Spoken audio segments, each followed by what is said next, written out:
The morning sun cast long shadows across New Haven's golden wheat fields when the ships appeared in the sky. Dr. Lisa Parker was drinking coffee on her lab's balcony when she saw them. 3 massive vessels hanging motionless above the colony like dark clouds against the blue. Morning? Her hands shook as she reached for her communicator. Jake, you need to see this right now. Captain Jake Morrison was already running toward the defense center when his device buzzed. He had been watching the sensor readings for the past hour, hardly believing what they showed. 3 ships, each the size of a small city, had simply appeared in their system overnight. Lisa, get to the command center now, he said into his communicator. Bring your first contact protocols. Lisa grabbed her research files and ran through the corridors of the science complex. Her heart pounded with excitement and fear. For 30 years, humans had searched the stars for other intelligent life. Now it had found them. The command center buzzed with activity.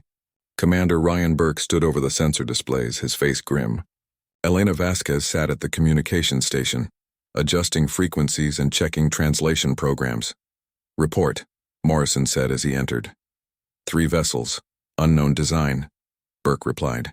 They're not responding to standard hails, but they're not hostile either. Just sitting there. Elena looked up from her station. Captain, I'm picking up structured signals. It might be their language. Lisa arrived breathless, carrying her files. Are we really doing this? First contact? Morrison nodded. Looks like it. Elena, can you establish communication?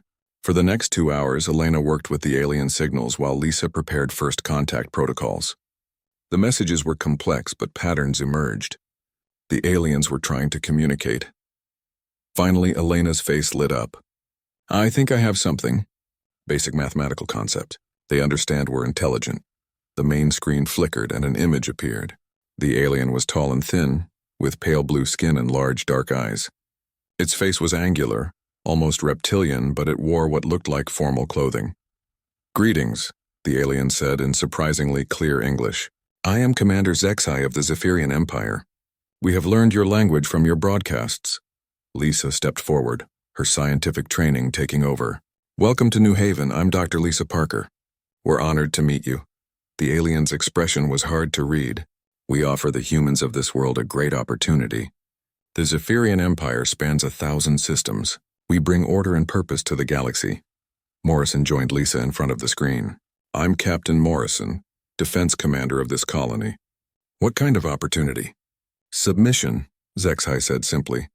Your people will be relocated to work centers where they can serve the Empire. In return, we will not destroy you. The command center fell silent. Lisa stared at the screen, unable to process what she had just heard. Burke's hand moved toward his weapon. Morrison kept his voice calm. I'm sorry, but that's not acceptable. Humans value freedom and self-determination. We'd be happy to discuss trade or cultural exchange, but we won't submit to anyone. Zexai's eyes grew cold. You refuse the Empire's generous offer? We do, Morrison said firmly. The alien's face twisted with rage. Inferior creatures, do you not understand what honor we show you?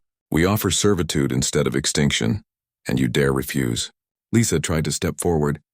Please, let's discuss this. There must be some misunderstanding. Silence, Zexai shouted.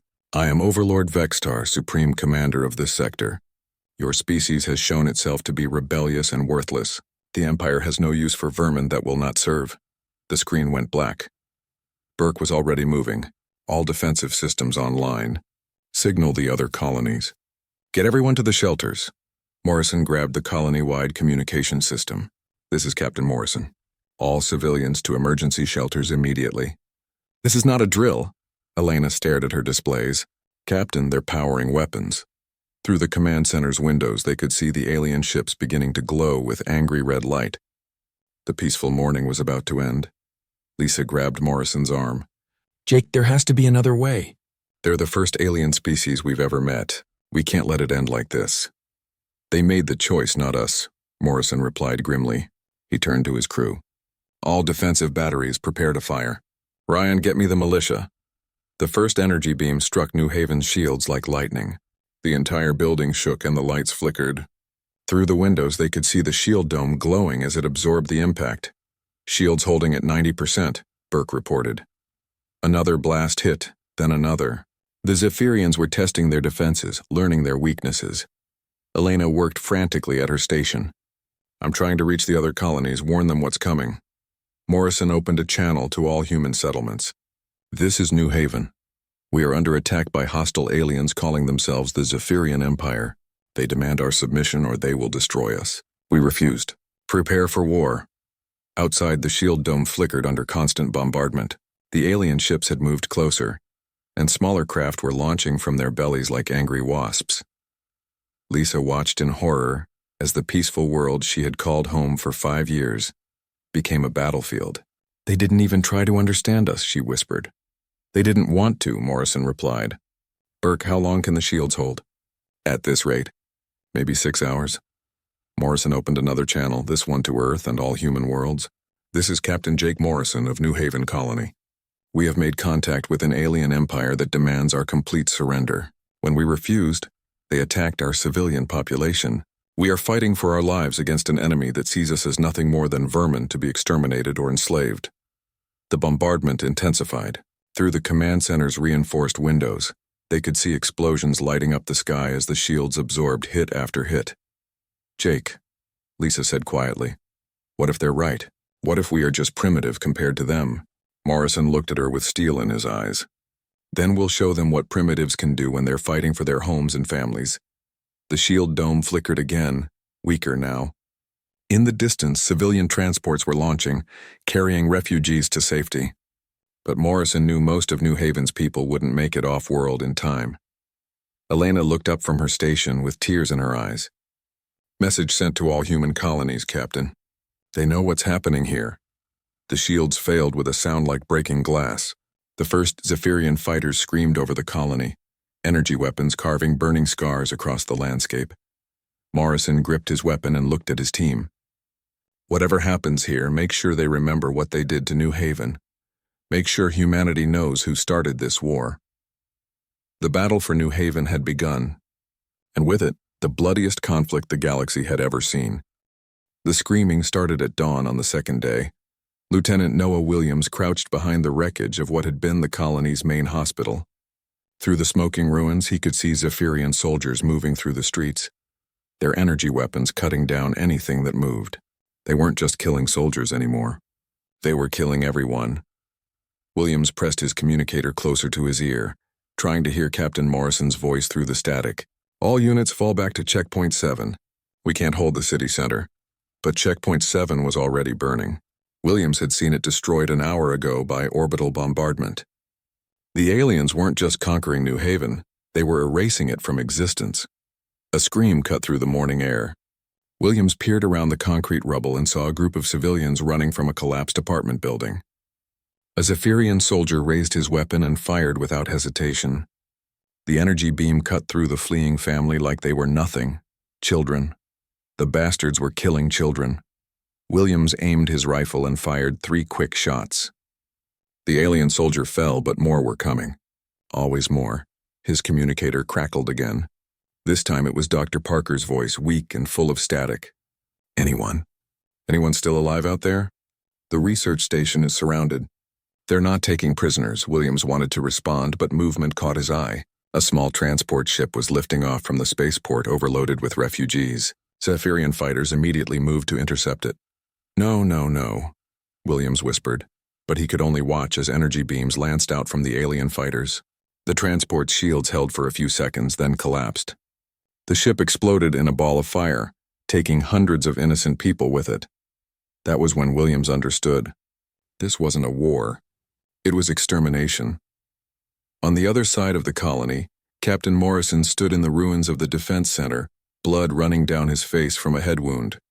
Commander Burke was dead, killed in the orbital strike that had destroyed half the building.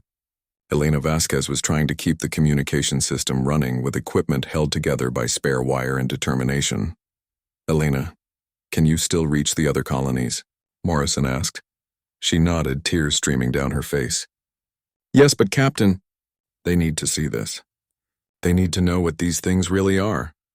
Morrison looked at the camera Elena had set up in the corner. It was connected to their emergency broadcast system, the one that could reach every human world simultaneously. Are we recording? He asked. Yes, sir. Morrison stepped in front of the camera. Behind him, explosions lit up the sky as New Haven died. This is Captain Jake Morrison of New Haven Colony. It's been 72 hours since first contact with the Zephyrian Empire. They didn't come to trade or learn or explore. They came to exterminate us. Another explosion shook the building. Dust fell from the ceiling. They offered us slavery, and when we refused, they decided to kill every human man, woman, and child on this world. They're not just destroying military targets. They're hunting down civilians, bombing hospitals, shooting down evacuation ships full of families. Morrison's voice grew harder. I want every human in the galaxy to see what I'm seeing. I want you to know what they did to New Haven's children, what they did to our schools, our hospitals, our homes. Elena panned the camera across the devastation visible through the broken windows. Burning buildings, bodies in the streets, alien soldiers methodically destroying everything humans had built on this world. They call us vermin, Morrison continued. They say we're beneath them. But we're not the ones murdering children. We're not the ones bombing hospitals. Remember that when you decide what to do about this. A new sound filled the air, the whine of Zephyrian fighter engines. They were close. Elena, send this now. Send it to everyone. She worked frantically at her controls, broadcasting to all colonies. Earth should receive this in about 6 hours. Morrison looked directly into the camera. To anyone watching this, remember New Haven. Remember what they took from us. And remember that humans don't forgive genocide.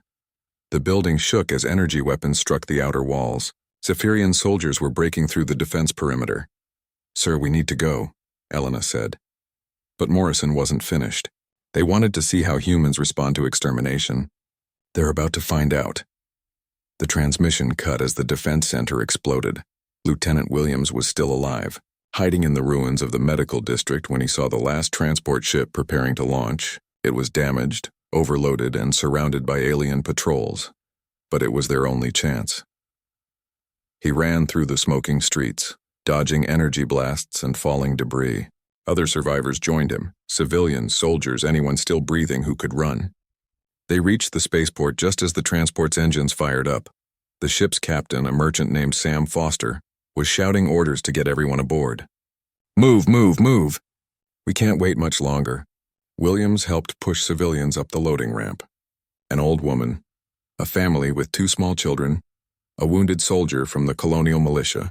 847 people crowded into a ship designed for 300. That's everyone we can take, Foster called out. Hold on! The transport lifted off just as Zephyrian fighters arrived. Energy beams struck the ship's hull, but somehow the shields held. Foster pushed the engines beyond their limits and they broke free of New Haven's atmosphere. Williams looked back at the planet through a porthole. From space, he could see the fires burning across the continents. Entire cities were gone, replaced by glowing craters. The Zephyrians were using orbital bombardment to finish what their soldiers had started. Did anyone record what happened down there? Williams asked. A young woman held up a datapad. I got some of it. The bombing, the soldiers shooting civilians, my family. She couldn't finish the sentence. Williams took the datapad and connected it to the ship's communication system. Captain Foster, can we send this to the other colonies? Foster nodded grimly. Already working on it.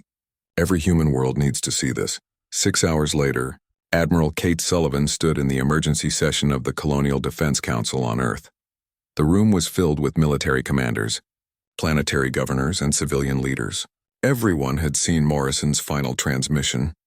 Everyone had watched the recordings of New Haven's destruction. General Bob Martinez slammed his fist on the table. 2.5 million people. They killed every human on that world except for the few who escaped. Dr. Amy Chen, the Council's strategic analyst, pulled up holographic displays showing Zephyrian ship movements. They're not stopping at New Haven. Our deep space sensors show their fleets moving toward other colonies. Governor Patricia Hayes of the Centauri colonies spoke up. What are our options? Admiral Sullivan stood slowly. She had been in the military for 30 years, had fought pirates and terrorists, but she had never seen anything like the footage from New Haven. We have one option, she said quietly. Total war. The room fell silent. They didn't attack our military. They didn't demand our resources or our territory. They decided that humans don't deserve to exist. Sullivan's voice grew stronger. They made a choice. Now we make ours. General Martinez was already pulling up fleet deployment charts. Every ship, every soldier, every weapon we have. Full mobilization of all 12 colonies, Dr. Chen nodded. I'll start analyzing their technology, looking for weaknesses. The survivors from New Haven brought back tactical data. Admiral Sullivan looked around the room at the faces of humanity's leaders. She saw shock, grief, and something else, a cold fury that she recognized from her own heart. Send the mobilization order to every human world. Full military production, total conscription if necessary. She paused, and sent a message to any Zephyrians listening. Tell them that humans remember New Haven. Tell them we're coming. In the depths of space, the Zephyrian fleet commander, Overlord Vextar, reviewed the destruction of New Haven with satisfaction. The human vermin had been cleansed from that world efficiently. Soon, the rest of their pathetic colonies would follow. He had no idea that he had just started a war that would end with the extinction of his entire civilization.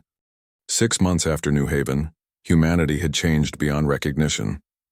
Commander Alex Thompson walked through the massive shipyard orbiting Mars, watching hundreds of workers building humanity's new war fleet. The ships looked nothing like the peaceful exploration vessels humans had built before. These were weapons of war, designed for one purpose, to kill Zephyrians. How many ships will we have ready by next month?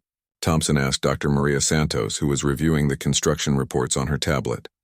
47 destroyers, 12 heavy cruisers, and our first battleship, she replied. Every civilian shipyard in the system is now producing military vessels. We're building ships faster than we ever thought possible. Thompson nodded. The transformation of human society had been incredible to watch. After seeing the footage from New Haven, every human world had united behind a single goal. Children too young to fight worked in factories. Retired engineers came out of retirement to design new weapons. Farmers grew food to feed the growing military. What about the new weapon systems? Thompson asked. Santos smiled grimly. That's what I wanted to show you. She led him to a testing facility where Captain Steve Johnson was demonstrating humanity's latest innovation. Johnson wore a new type of armor that seemed to flow like liquid metal around his body. The Zephyrians rely on energy shields and directed energy weapons, Santos explained, but their shields are designed to stop other energy weapons. They've never encountered our new quantum torpedoes. Johnson fired a torpedo at a mock-up of a Zephyrian ship. Instead of exploding on the shield, the torpedo passed right through and detonated inside the hull. Their shields can't stop quantum particles, Santos said, and our new adaptive armor can disperse their energy weapons over a wider area, making them much less effective. Thompson was impressed, but he knew weapons alone wouldn't win this war. What about tactics? The Zephyrians have been fighting for thousands of years. Johnson answered that question. They fight like they've always fought. Rigid formations, predictable patterns following ancient military traditions. But humans adapt. He pulled up tactical displays showing recent Zephyrian battles against other species. Look at this. They always do the same thing. Big ships in formation, overwhelming firepower. Expect the enemy to surrender when they see they're outnumbered. Thompson studied the displays. So what do we do different? Everything, Johnson said. Small ships attacking in swarms. Unpredictable movements. Hit-and-run tactics. Use their size and rigid thinking against them. Lieutenant Sophie Davis joined them from the intelligence section. She had been studying captured Zephyrian technology and intercepted communications. The Zephyrians are having trouble understanding us, she reported. Their messages show they're confused by our response to New Haven. In their culture, when a superior force destroys one of your colonies, you're supposed to surrender immediately. But we're not surrendering, Thompson said. Exactly. They can't figure out why we're building more ships instead of giving up. Their leaders are calling us mad creatures and impossible to understand. Santos laughed bitterly.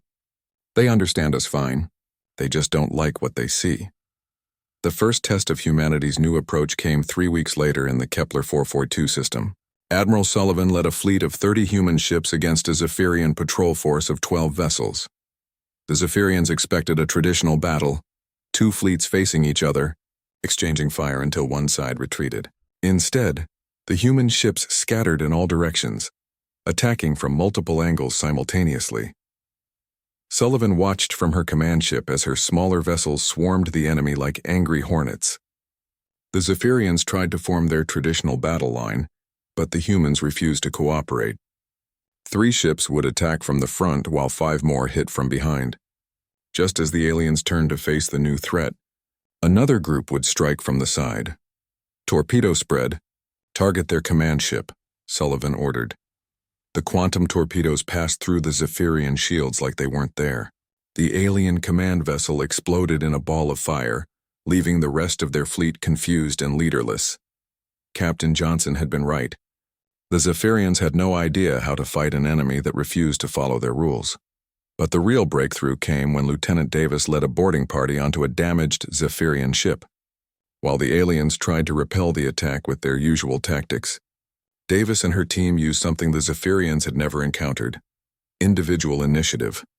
Instead of following a rigid plan, each human soldier adapted to the situation they found. Davis crawled through ventilation shafts while her teammates created distractions. Sergeant Mike Wilson used his knowledge of alien technology to turn their own security systems against them. Within an hour, Davis was standing on the bridge of the Zephyrian ship, downloading their computer files while the surviving crew stared in shock. "How did you get past our defenses?" the Zephyrian captain demanded. "You built your defenses to stop armies," Davis replied. "We're not an army. We're individuals who think for ourselves." The intelligence she gathered changed everything. The Zephyrian Empire was vast but inflexible. Every ship, every battle plan, every tactical decision had to be approved by higher command. When humans did something unexpected, it took hours or even days for the Zephyrian military to adapt. Admiral Sullivan studied the captured data with growing excitement. "Look at this. They have over 1,000 worlds, but they're all controlled from a central military command. Cut off the head, and the body dies," Thompson finished. But first, they had to prove that humans could win against superior numbers. The captured Zephyrian ship had sent a distress signal before Davis took the bridge. A full Zephyrian battle fleet was coming to investigate. Sullivan had 43 ships.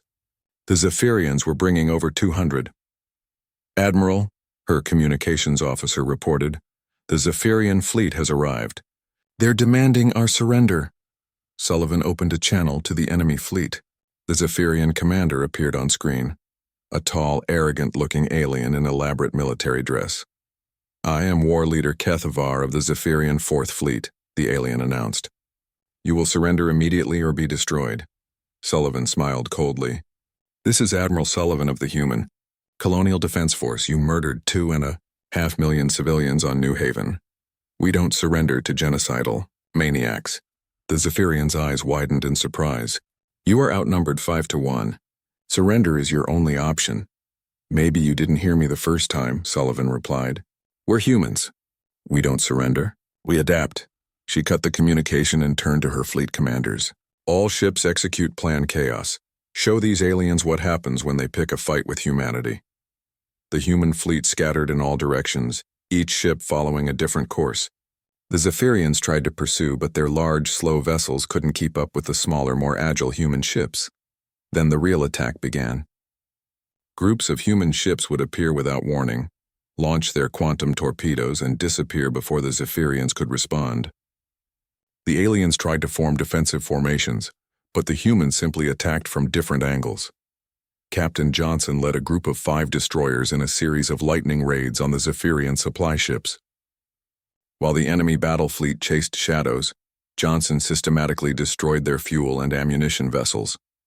Lieutenant Davis commanded a stealth ship that appeared directly behind the Zephyrian flagship. Her quantum torpedoes punched through their shields and crippled their engines before they even knew she was there.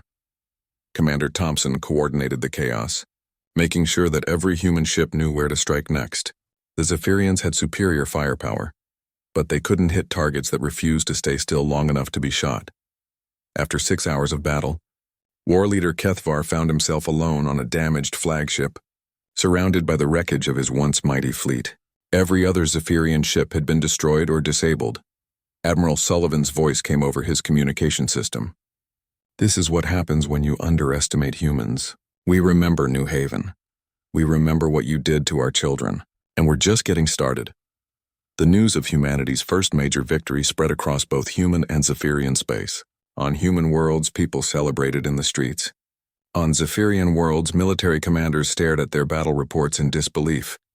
Supreme Commander Vextar reviewed the footage from the Kepler 442 battle with growing alarm. The humans had destroyed a fleet 5 times their size without losing a single ship. Their tactics made no sense according to traditional military doctrine. But they worked. For the first time since ordering the destruction of New Haven, Vextar began to wonder if he had made a mistake, but it was already too late. Humanity had learned to fight, and they were very good at it. 2 years after New Haven, humanity had become something that frightened even themselves. Major Kelly Brown stood in the training facility deep beneath Earth's surface, watching the latest group of enhanced soldiers complete their final tests. They moved with inhuman speed and precision, their bodies modified to survive in the vacuum of space, their minds linked directly to ship computer systems. "How many are ready for deployment?" asked Admiral Rick Patterson, commander of the new Terra fleet. 2,000, Brown replied. "Each one worth 10 regular soldiers. They can board enemy ships without spacesuits, interface directly with alien technology, and coordinate attacks through neural links." Patterson watched as one of the enhanced soldiers lifted a piece of equipment that should have required 3 normal humans to move. The transformation of humanity continued to accelerate. Dr. Chris Lee's enhancement programs had created super soldiers, but that was only the beginning. Dr. Santos had developed weapons that didn't just destroy Zephyrian ships, they converted enemy technology to human use. Captured alien vessels now served in human fleets, their weapon systems reprogrammed to fire quantum torpedoes instead of energy beams. "The Zephyrians still don't understand what they're fighting," Patterson said. "Commander," Dan Miller joined them from the Deep Strike mission briefing room. His teams had been hitting Zephyrian supply lines and communication networks for months, each attack more devastating than the last. "Our latest intelligence shows they're panicking," Miller reported. "Their outer colonies are surrendering without a fight. Their military commanders are requesting reinforcements they don't have. And their civilian population is starting to ask questions about why they started this war." Brown nodded. "Good. Fear is a weapon too." The conversation was interrupted by an urgent message from Admiral Sullivan's flagship. Her face appeared on the communication screen and she looked exhausted but determined. "We've received surrender offers from 12 Zephyrian colonies in the Outer Rim," she reported. "They're willing to turn over their military commanders and accept human protection." Patterson smiled grimly. "What about the core worlds?" "Still fighting. Supreme Commander Vextar has declared that surrender is treason punishable by death. He's threatening to execute any Zephyrian who even suggests negotiating with us." Miller stepped forward. "Admiral, request permission to begin Phase 3 operations." Phase 3 was the systematic destruction of Zephyrian military infrastructure, not their civilian populations. Humans had sworn never to become the monsters that destroyed New Haven. But every weapons factory, every shipyard, every military academy in Zephyrian space. "Permission granted," Patterson said. "Show them what happens when they refuse to see reason." The first Phase 3 attack targeted the Zephyrian military academy world of Kethmaran. Major Brown led a force of enhanced soldiers in a perfectly coordinated assault that lasted exactly 4 hours and 17 minutes. The human ships appeared without warning, their stealth technology making them invisible until they opened fire. Brown soldiers moved through the academy complex like ghosts, destroying weapons training facilities and computer systems while leaving dormitories and civilian areas untouched. The message was clear. Humanity could strike anywhere, anytime, with perfect precision.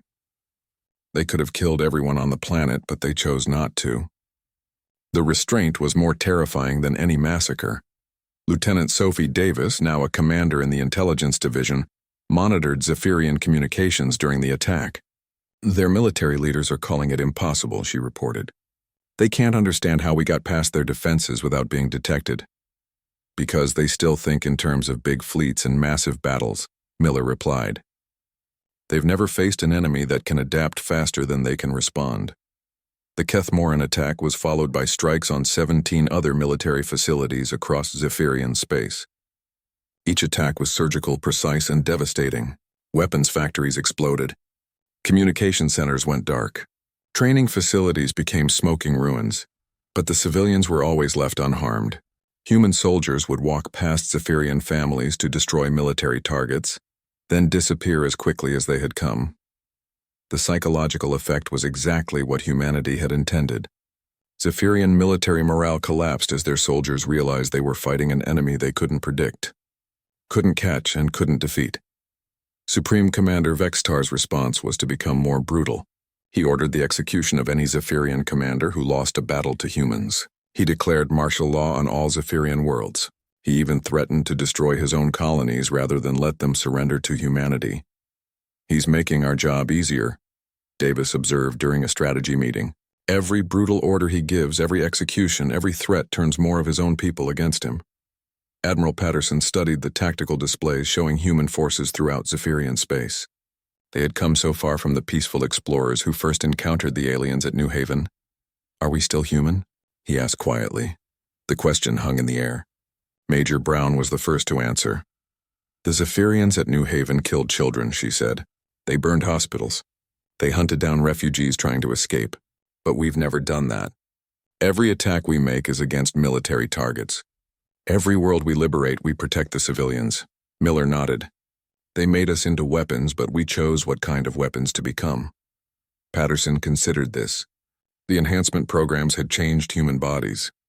The military buildup had changed human society. The war itself had changed human psychology. But the core values remained. "Then we continue," he decided. "But we remember who we are. We're not fighting to become like them. We're fighting to make sure no one ever has to face what New Haven faced." The final phase of human strategy began 6 months later. Admiral Sullivan's Terra fleet, now numbering over 500 ships, began the systematic conquest of Zephyrian space. But this wasn't conquest in the traditional sense. Human forces would arrive at a Zephyrian world and offer the same terms to every planet. "Surrender your military forces. Turn over war criminals. Accept temporary human oversight while you transition to peaceful government, and you will be protected and left alone." Many worlds accepted immediately. Others fought briefly before surrendering. Only the core worlds of the Zephyrian Empire continued to resist. Commander Davis had been promoted to head all intelligence operations. Her analysis of captured Zephyrian data showed why the Empire was collapsing so quickly. They built their entire civilization around the idea that they were superior to everyone else, she explained to the human command staff. "When we proved they weren't, their whole society started falling apart." "What about Vextar?" Patterson asked. "He's retreated to the capital world with the last of their fleet. Maybe 200 ships, all that's left of their military. He's declared that he'll fight to the death rather than surrender to inferior creatures." Patterson looked at the tactical display showing Zephyr Prime, the Zephyrian homeworld. It was heavily defended, surrounded by orbital weapons platforms and protected by the last remnants of their once mighty fleet. "How many ships do we need to take it?" he asked. "All of them," Admiral Sullivan replied. "Every ship we've built, every soldier we've trained, every weapon we've developed. This is where it ends." Major Brown's enhanced soldiers were already preparing for the final assault. Commander Miller's deep strike teams were mapping the planet's defenses. Dr. Santos was preparing the most advanced weapons humanity had ever created. Lieutenant Noah Williams, now a colonel and one of the few survivors of New Haven, volunteered to lead the first wave of the assault. "I was there when it started," he said simply. "I want to be there when it ends." Patterson approved the request. It seemed fitting that someone who had witnessed New Haven's destruction should be present for the final battle. As the human fleet gathered for the assault on Zephyr Prime, Patterson broadcast a final message to the Zephyrian homeworld. "This is Admiral Patterson of the Human Terra Fleet. You have one last chance to surrender. Turn over Supreme Commander Vextar and the other war criminals. Accept human oversight of your transition to peaceful government. In return, your civilian population will be protected and your world will be spared." The response came from Vextar himself. The alien commander appeared on screen, his face twisted with rage and desperation. "I am Supreme Commander Vextar of the Zephyrian Empire. I will never surrender to vermin like you. This world will burn before I bow to inferior creatures." Patterson nodded slowly. He had expected this response. "Then you've made your choice," he said. "Colonel Williams, begin the assault." The final battle for Zephyr Prime was about to begin. 4 years after New Haven, Fleet Admiral Lisa Chang stood before the largest human fleet ever assembled. 537 warships surrounded Zephyr Prime like a steel noose. Every weapon pointed at the planet that had ordered the genocide of her people. "Admiral," reported Captain Ben Taylor from the Assault Command Center, All strike teams are in position. Enhanced soldiers ready for planetary insertion.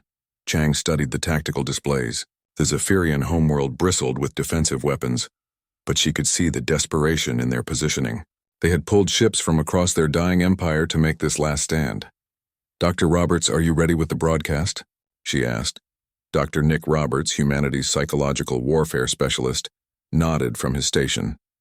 "The message will reach every Zephyrian on the planet simultaneously." Chang took a deep breath. This was the moment that would decide whether the galaxy remembered humans as liberators or conquerors. "Begin transmission." Roberts activated the planetary communication system. Chang's image appeared on every screen across Zephyr Prime, in homes, in military bunkers, in government buildings. "I am Fleet Admiral Chang of the Human Colonial Defense Force," she began, her voice calm but carrying the weight of absolute authority. "4 years ago, your military leaders came to our world of New Haven. We offered them friendship. They chose genocide.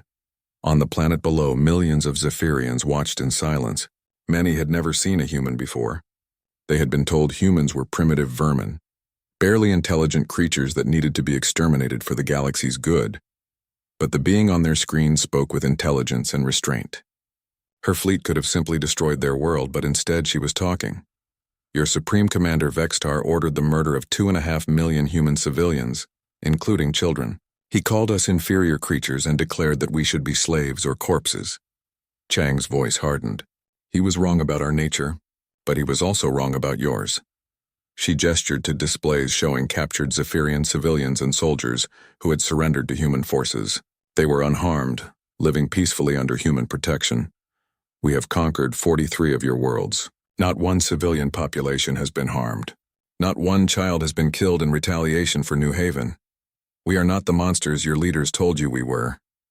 In his underground command bunker, Supreme Commander Vextar watched the broadcast with growing fury. Around him, his remaining military staff looked uncertain. Some had families on the surface. All of them had seen how this war had gone for their empire.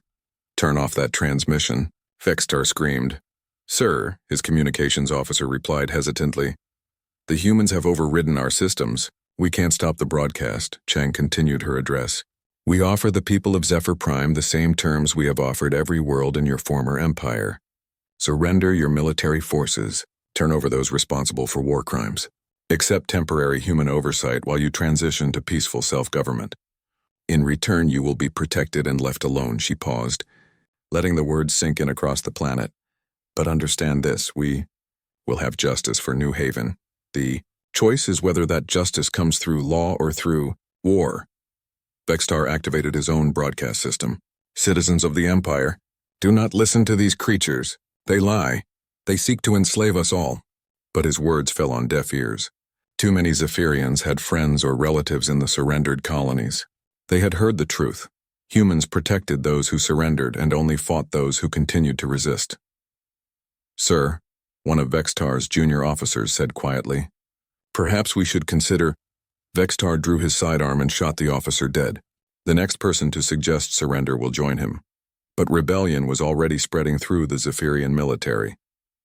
Colonel Kethmai, commander of the planetary defense grid, made a decision that would save millions of lives.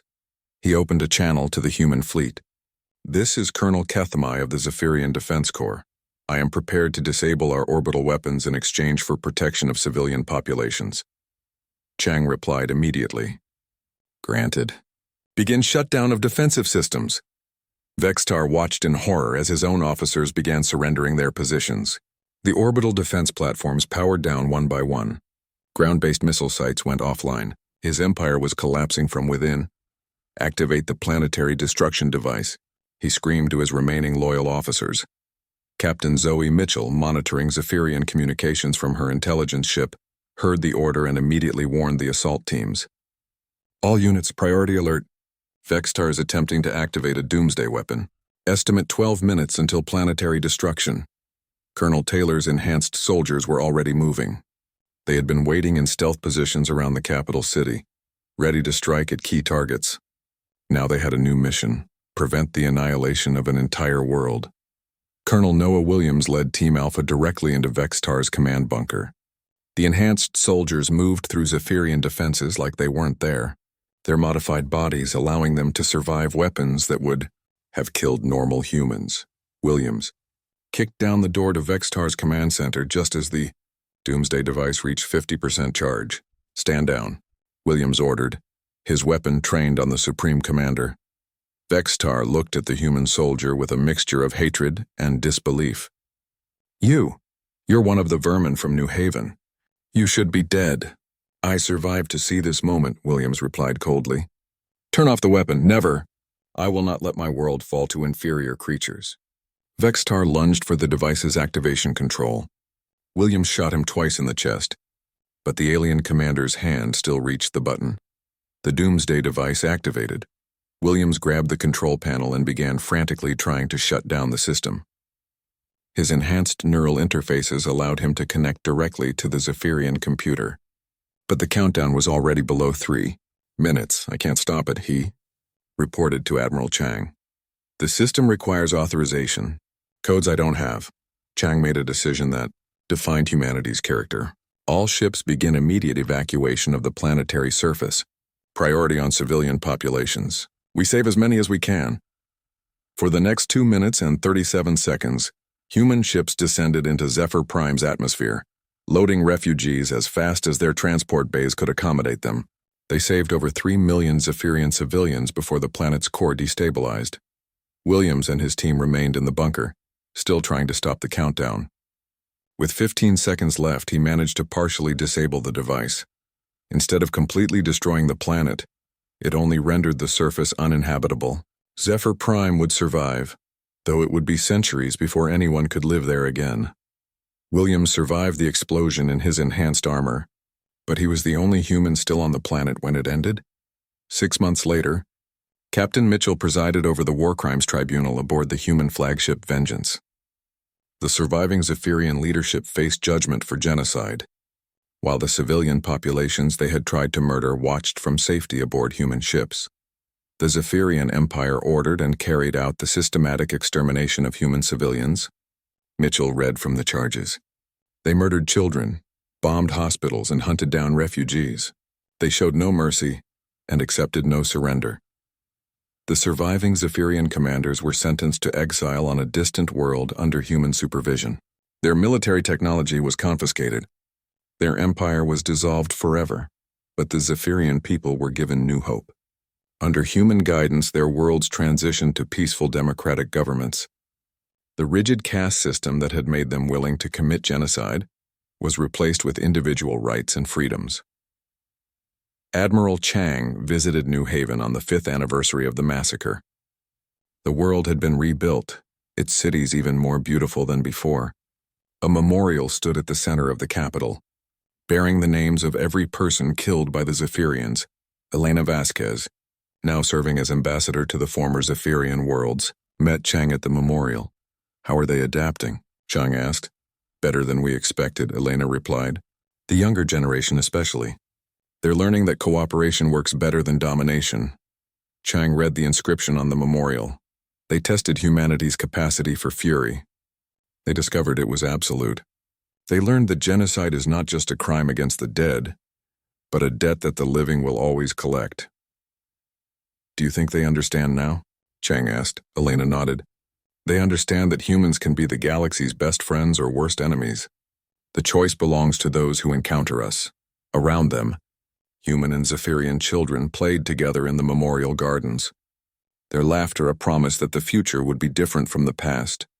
The Zephyrian Empire was gone, but its former citizens lived on under human protection. They had learned the most important lesson in galactic history. Humanity remembers everything, forgives much, but never tolerates the murder of innocents. In the depths of space, human ships continued their patrol of the galaxy's trade routes. Their message was simple and clear to any species that encountered them. Treat others with respect and humans would be your greatest allies. Choose genocide and face the consequences.